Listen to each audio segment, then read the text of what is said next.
9 de la mañana con 4 minutos. Muy buenos días. Muchas gracias por acompañarnos en Cara a Cara. Zona 3 Noticias. Yo soy Jonathan Lomelí y este día vamos a platicar en este espacio de análisis, de debate, con Porfirio Muñoz Ledo. Él es uno de los aspirantes a la dirigencia nacional del partido Morena junto con Mario Delgado. Vamos a platicar con él porque hay varias preguntas que le queremos hacer con respecto a este proceso que se ha polarizado y ha generado y ahondado las divisiones internas en el partido del presidente Andrés Manuel López Obrador. También vamos a platicar con la diputada federal Verónica Juárez Piña. Ella es diputada por el PRD y ayer en sesión del Pleno de la Cámara de Diputados votó en contra de la armonización de varias leyes secundarias para que un catálogo de al menos 10 delitos tengan prisión preventiva oficiosa.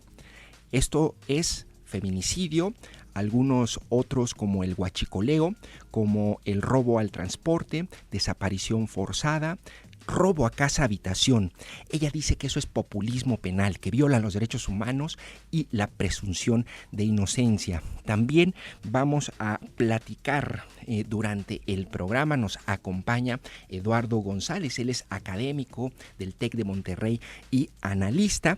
Y entre los temas que vamos a abordar, son muchos, pero a ver si nos da tiempo, están desde el penacho de Moctezuma, que un día en este país discutimos si traemos o no el penacho, y al siguiente día estamos discutiendo sobre si es queso o no el queso Caperucita, ¿no? Con una disposición de la Profeco y la Secretaría de Economía para prohibir la venta de al menos una decena de quesos porque violan la norma. También comentamos algunos otros temas como la ley Quemón, que impulsa la bancada del PRI, y el registro que se perfila, que no se lo van a dar el registro como partido político a Felipe Calderón. También revisamos algunos otros temas como el abasto o desabasto de medicinas contra el cáncer para los niños en el país. Hoy denuncian a Andrés Manuel López Obrador. Como ves, hay muchos temas hoy en la agenda. Yo soy Jonathan Lomelí. Te recuerdo el teléfono de WhatsApp para que nos envíes tus comentarios, tus críticas, tus dudas: 33 18 80 76 41, y en cabina 31 22 42 66, en mi cuenta de Twitter @JNLomelí. 9 de la mañana con 7 minutos. Estamos en Cara a Cara. Quédate, no te vayas, vamos a comenzar. La noticia está cara a cara con sus protagonistas. Continuamos en el 91.5, Zona 3. Cara a Cara, la entrevista.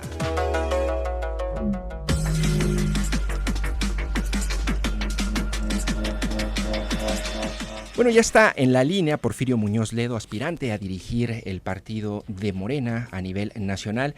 Le agradezco, Porfirio, que me tome la llamada. Buenos días. ¿Cómo estás? Don Porfirio, muchas gracias. A ver, me gustaría comenzar con una pregunta muy concreta sobre la encuesta, la tercera encuesta del INE, que entendemos los resultados podrían darse para el 24 de octubre más o menos. ¿Usted va a aceptar el resultado de esta tercera encuesta? Bueno, fíjate que curiosamente esta pregunta no tiene ni el sí ni el no, es una pregunta compleja. Hay preguntas simples, hay complejas. El sí o el no lo acepto. Depende cómo y depende qué garantías de. Es decir, si no lo favorece, ¿aceptaría o no aceptaría? No está, por favor. Déjame explicar. Sí. Esta tercera encuesta se organiza por una disposición del Comité del Tribunal Electoral si hay un empate. Primero, el INE tiene que explicar por qué hay un empate. Habla de empate técnico. Bueno, eso es el fútbol. Uno está dos arriba de otro, no sé. Aquí, ¿quién ganó y quién no ganó? Si hubo una encuesta, la segunda, que digan quién ganó y quién perdió, pues soy 5 décimas arriba. Expliquen por qué declaran empate. Me parece mucho. Pero yo me refiero a la tercera encuesta, no, que al final ya quedó atrás esta segunda, ¿no? Discúlpame. Eso, la tercera solo procede si hay empate. Si no, se decide antes. Entonces ya estoy arriba 3 puntos. Legalmente ya no procede una tercera. Es que quizá no conozca el procedimiento. Es un problema legal. Nosotros no vamos a hacer. Dice la convocatoria que primero habrá una encuesta de reconocimiento. Esa la gané 2-1. 5 días después resulta que quedé empatado en una encuesta de designación. Y si al contrario me lo reconoció la mitad de gente que a mí, pues es ilógico que ahora me quieran dar la victoria. No se atrevieron. Entonces yo gané por 5 décimas. Eso lo tiene que reconocer. Si no reconoce el INE que gané, que había que tercera encuesta. Pero hay una diferencia, perdón que lo interrumpa, don Porfirio, porque en la primera encuesta lo que preguntan es el nivel de conocimiento y en la segunda encuesta sí elegirían a Mario. Están relacionados los dos. A ver, yo digo nivel de reconocimiento, de locutorio. Tú tienes el doble de conocimiento con Loré de Mola. Pero luego Loré de Mola es mejor que ti. Pues los que te reconocieron a ti es porque te oyen. Entonces es ilógico esa diferencia. Pregúntale a cualquier actual. Hay libros sobre eso. Es ilógico, bueno. ¿Qué lo hace ilógico? Bueno, entonces yo gané. Yo gané a pesar de que no estar en la primera. También Claro. por 5 décimas. Perdón que le insista, don Porfirio, pero No insisto habrá... en todo lo que quieras, tú eres el periodista. Perdón que le insista, pero muy concretamente, ¿habrá una tercera encuesta que ordena el tribunal? Depende. ¿Qué postura va a tener frente a ella? A preguntas simples hay respuestas complejas. ¿Habrá o no habrá? En este momento hay 40 diputados en el INE, en un concurso mío. Solo hay que hacer encuesta si corrigen las fallas que tuvieron la primera. Esto es obvio en natación, en el POCA, en todo lo que quieras. Defectos. Permitieron una inversión de 1.000 millones de pesos en espectaculares. Si no dan ¿Cuánto, perdón? 1.000 millones de pesos en espectaculares. Es lo que gastaron. Ahí Es 2 está. terceras partes del presupuesto de Morena este año, No lo gastaron Porfirio, ellos. es mucho Pero, dinero. por favor, sí, bueno, yo te respeto mucho. ¿Tú no te has dado cuenta de los costos espectaculares? Obviamente no los pagó Morena, los pagó un candidato por fuera de borda. Es una barbaridad. O me dice que cumple su deber legal, el INE, de fiscalizar eso, perdóname, y la hace pública, y me da un esquema, una ficha técnica sobre la auditoría. Claro que lo debo aceptar. Y ya le mandé unos cursos con 23 preguntas sobre la auditoría. Bien. ¿Cómo se regularon esas clases encuestadoras? Observación con nosotros. Dos, ¿por qué ayer corrieron a aquella que me dio el mayor porcentaje? A esa dama, exactamente. Don Porfirio, Bueno, sí, no. entiendo este punto. Bueno, no puede ser que yo no, eso es inclusive. Estamos en una conversación periodística, ¿no? Bueno, a ver, para dejar atrás este tema de la encuesta, si usted no es designado presidente de Morena, ¿consideraría dejar el partido? No, perdona. ¿No? Sí, no hay designación. Es un sistema electoral. No hay designación, primero. Hay que mirar bien el lenguaje. Segundo, yo no dejaré Morena. Judicialmente se les puede obligar a ellos a renunciar. Perdóname que te lo diga. Los que están faltando a las reglas más estatales. Yo digo, el partido de la austeridad republicana, un candidato se atreve a eso. Ponen que no son 1.000 millones, porque son 500, porque son 100 millones. No me importa. Obviamente ya se calculó el costo de los espectaculares y lo que cuesta pagarles a los que ya los tienen ocupados, nada menos que cancelar contratos. Entonces se averigüen lo que sea. Se fueron 1 millón. Pues ya llegaron los certificados. Eso, es que 1,000 millones sería 1 millón de espectaculares a 50,000 pesos cada espectacular, es una barbaridad. No, es mucho más. Yo no he visto un solo espectacular de Mario Delgado, con Porfirio. Son cálculos para quien experto está sumando redes, que está sumando habiendo vías compulsivas a toda la república, no, ya está en la puerta perdida. Primera operación. Oiga, don Porfirio.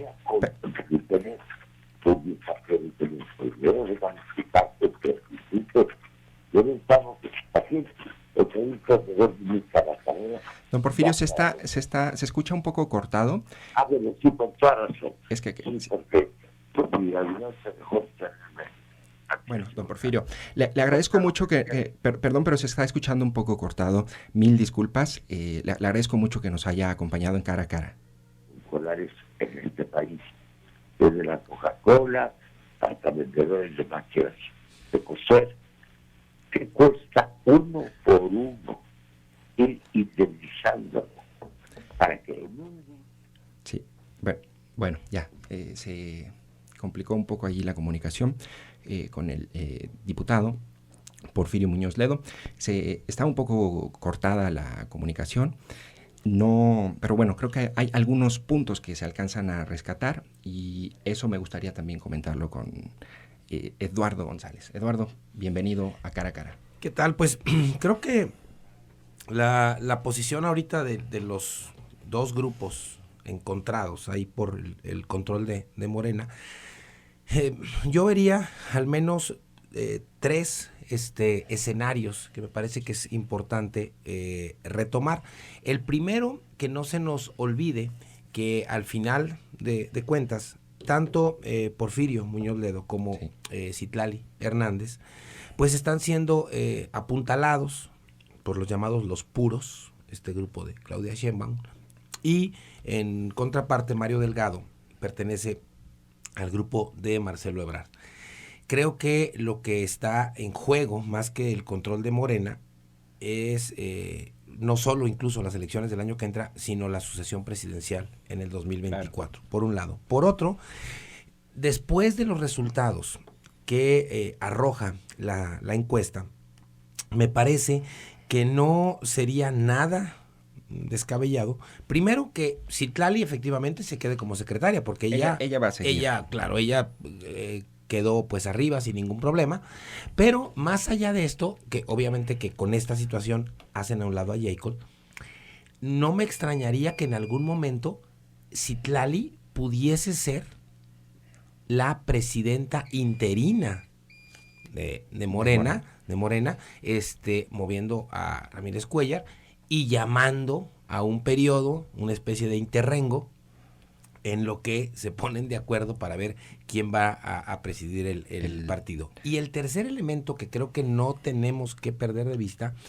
es que aunque hoy por hoy Morena representa una carga fuerte para el presidente de la República y también con miras a no solo en su proyecto de gobierno, sino a las elecciones venideras, me parece que el que Morena, en un proceso de renovación de dirigencia, que hay que mencionar a quienes nos escuchan, llevan más de un año queriendo renovar su dirigencia, esto al final del día pudiese terminar por fortalecer a Andrés Manuel, que aunque se ha tratado de mantener al margen de las decisiones de Morena, podría en algún momento determinado dar un manotazo en la mesa y de manera directa indicar quién será el encargado o la encargada del partido. Fíjate que me llama mucho la atención este discurso de Porfirio Muñoz Ledo. Bueno, yo rescato algunos puntos, una disculpa al auditorio, el audio no se escuchaba muy bien, pero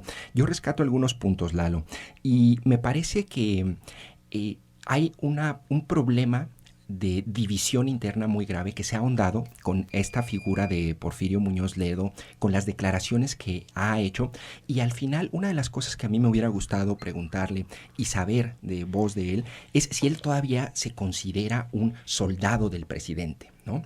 Él ha sido muy crítico. Yo recuerdo 3 momentos en este año en contra de la figura de la 4T. No sé si recuerdas cuando aprueban constitucionalmente los programas sociales y Porfirio Muñoz Ledo toma la tribuna y les dice: esto es una dictadura silenciosa. el inquilino de Palacio Nacional, digo no con esas palabras, pero en estos términos pero más o menos esta es la idea, el inquilino de Palacio Nacional les dicta qué hacer a ustedes, legisladores de la 4T, serviles y lambiscones, ¿no? La otra diferencia fue cuando él se refiere a la Guardia Nacional y dice, la Guardia Nacional está para atender temas de seguridad, no para detener a inmigrantes. Entonces, los desencuentros, y me parece que la relación con Andrés Manuel López Obrador hace más complicado el escenario, porque al final yo no sé bajo qué lógica va a tomar decisiones una figura como Porfirio Muñoz Ledo frente a la figura presidencial. En cambio, me parece que quien está mucho más alineado a este discurso, a, digamos, la voluntad presidencial, es la figura al final de Mario Delgado por la cercanía de Marcelo Ebrard que ya comentabas, ¿no? Claro. Entonces, a ver, creo que allí... Aunque también hay que tomar en cuenta, Porfirio, pues es un viejo lobo de mar.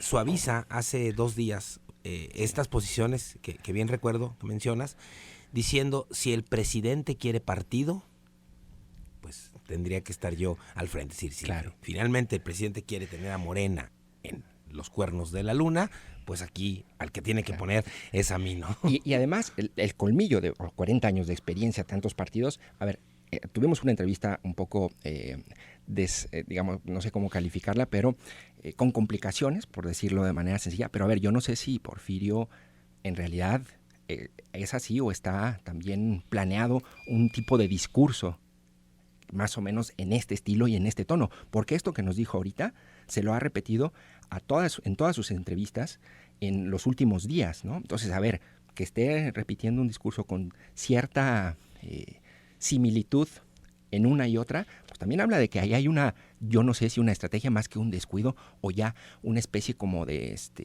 falta de pericia por la propiedad. Y al final a mí me parece que menos Citlali, pero mucho más, desde luego, Porfirio y Delgado, los están echando pues casi al ruedo solos, las dos figuras que realmente están moviendo los hilos en este momento de Morena y los hilos más cercanos al presidente, que es Claudia Sheinbaum y Marcelo Ebrard. Entonces yo creo que ahí es donde tenemos que apuntar las baterías y no necesariamente a la figura de Porfirio o a la figura de Mario Delgado, porque yo creo que al final del día quien se quede será a partir de un arreglo entre las cúpulas que ahorita controlan no solamente a Morena, sino también al círculo más cercano del presidente para pues establecer quién va a al frente de Morena. Yo sí creo que es importante la figura del presidente porque es el que va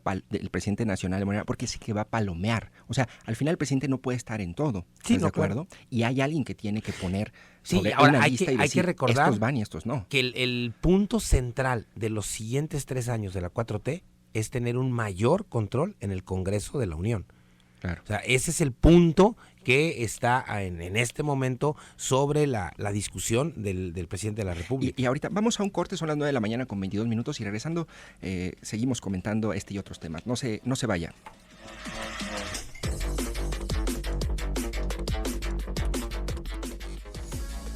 Mantengámonos cerca. Línea WhatsApp 33 18 80 76 41. 91.5 de FM, Zona 3. La agenda de Jalisco se escribe sobre esta mesa. Continuamos cara a cara en el 91.5, Zona 3. Cara a cara, la entrevista.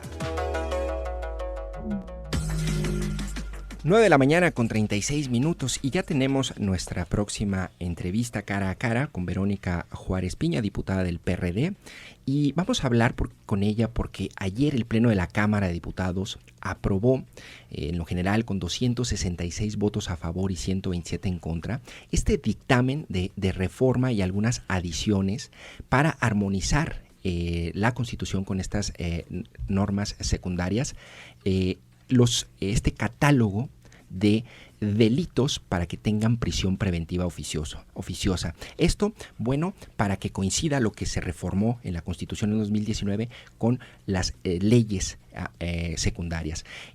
Los delitos que van a tener prisión preventiva oficiosa son feminicidio, robo a casa habitación, uso de programas sociales con fines electorales, la corrupción, siempre que se trate de enriquecimiento ilícito o abuso de funciones, ejercicio abusivo de funciones, el robo al transporte, en materia de hidrocarburos, pero también desaparición forzada y el abuso o violencia sexual contra menores. De este tema vamos a platicar con Verónica Juárez Piña. Diputada, buen día, gracias por acompañarnos en Cara a Cara.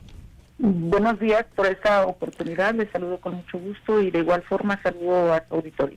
Gracias, diputada. A ver, ¿por qué votó en contra usted de estas modificaciones y estas reformas?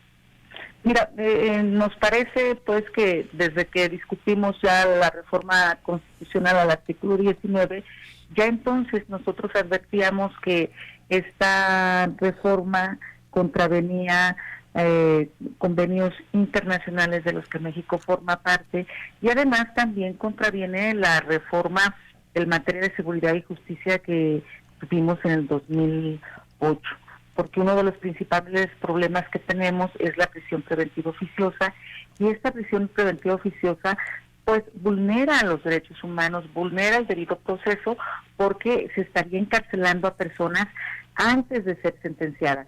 Y si bien es cierto es muy popular esta reforma, porque todo el mundo queremos que los delincuentes no huyan, pero también es cierto que hay un proceso que se debe de seguir para llegar a dictaminar que alguien es culpable o no. Y con esta reforma, pues con el hecho de que el Ministerio Público lo determine, podrá estar detenida la persona antes de ser sentenciada y privada de su libertad. ¿Con qué elemento, es decir, con elementos mínimos o casi nulos, el MP puede encarcelar a un indiciado? Así es. Y entonces lo que vamos a hacer es de que vamos a llenar las cárceles, de que vamos a tener una sobrepoblación, que vamos finalmente a agravar ciertos problemas que ya existen y lo más delicado es de que pueda existir personas que sean inocentes al final del proceso y que resulten inocentes y pues solamente lo que hemos visto que ocurre luego es que le dicen a usted disculpe. Pero a mí me parece muy grave porque finalmente tiene que ver con esa visión que se tiene, es decir, mientras decimos que hay que meter a todo el mundo a las cárceles, a los que son delincuentes, en lo que además estamos de acuerdo a aquellos que sean delincuentes, pero ahora se ha ampliado el catálogo de delitos, es decir, y el nombre de la prisión preventiva oficiosa, se han hecho una serie hemos conocido una serie de injusticias, pero déjame decirte que la prisión preventiva oficiosa ya existía en nuestra Constitución, en el artículo 19 con aquello que se les ha determinado delitos graves. Y tú dime si ha bajado los delitos por los que ya se aplicaba la prisión preventiva oficiosa. Eso no ha ocurrido en nuestro país. ¿Cuál es la propuesta, diputada? Digo, sé y escuché su argumento, es decir, además está en contra del sistema penal acusatorio que en estricto sentido pues apela a que los procesos de investigación sean más amplios y que además se privilegia la justicia alternativa y que pueda haber los procesos en contra de los indiciados en libertad, justamente para evitar saturar las calles, pero las cárceles. Pero ¿cuál es la propuesta de usted? ¿Qué sigue? ¿Ya nos quedamos así? Lo que debería de ocurrir, bueno, esto ya se aprobó, entonces yo no tengo dudas de que en los próximos días se terminará con el proceso legislativo y pues estaremos con esto violando las convenciones a las que formamos parte, como yo lo que ya te decía, pero finalmente mientras sigue existiendo falta de capacitación con los operadores, falta de capacitación de los ministerios públicos, mientras siga existiendo la impunidad, vamos a seguir viendo a personas que entran a las Pero perdón que insista, la propuesta de ustedes van a impugnar, ¿va a haber alguna, ustedes como bancada del PRD? A ver, nosotros hemos dicho que que debemos finalmente de hacer una reforma, como ya no lo decían, de eliminar, modificar, quitar la prisión preventiva oficiosa, como ha sido recomendado al Estado mexicano. Nosotros vamos a seguir insistiendo. Y hay cientos de organizaciones de la sociedad civil que así lo han manifestado, y este llamado lo hizo la Corte Interamericana de Derechos Humanos. Entonces, la vía que nos quedaría es precisamente el explorar que, pues, a través de organismos internacionales pues puedan seguir haciendo recomendaciones. Pero por lo pronto está ya nuestra Constitución y nos parece muy grave. Bueno, diputada, está con nosotros Eduardo González, analista del TEC de Monterrey, que también quiere hacer una pregunta. Gracias. Diputada, buenos días.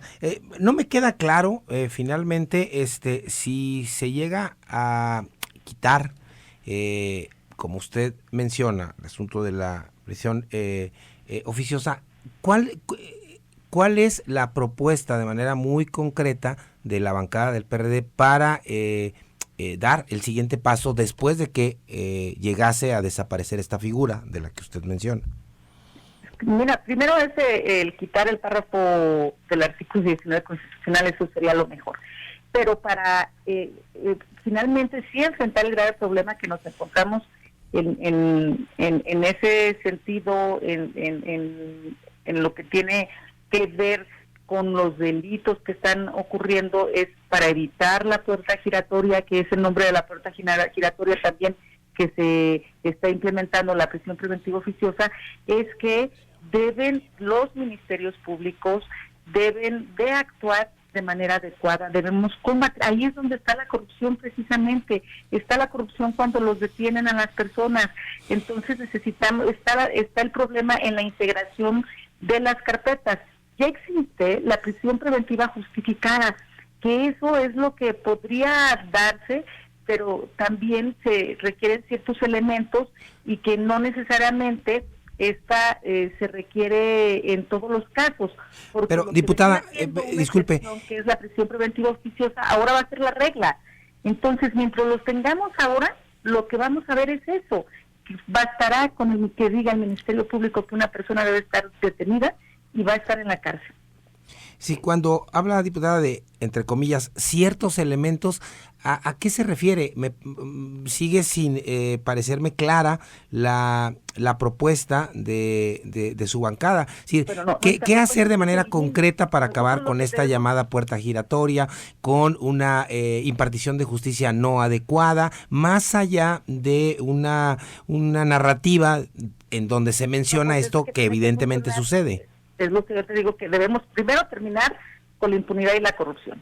Es decir, deben de funcionar, debemos, a la hora de integrar la carpeta, se debe ver bien cómo fue la detención, se debe de presentar al Ministerio Público, el Ministerio Público debe de presentar bien la carpeta, porque ese es el problema que tenemos. Cuando los ministerios públicos no lo integran, entonces llegan con un juez y el juez no tiene los elementos suficientes para dictar lo que corresponde. En este sentido, si continúa o no el proceso. ¿Me explico? Y entonces, mientras esa parte no existe un seguimiento de formación, de capacitación, de fortalecimiento de todo el sistema de justicia, como tú lo estás diciendo, pues con prisión preventiva oficiosa vamos a seguir viendo muchas injusticias y vamos a seguir viendo a gente en la cárcel que no debería de estar, y vamos a seguir padeciendo lo que tenemos hasta ahora. Diputada, le agradezco muchísimo. Lo que tenemos que hacer es fortalecer este sistema, lo que ya tenemos, el sistema penal acusatorio. Claro. Diputada, le agradezco mucho que nos haya acompañado en Cara a Cara. Un saludo, buen día. Gracias.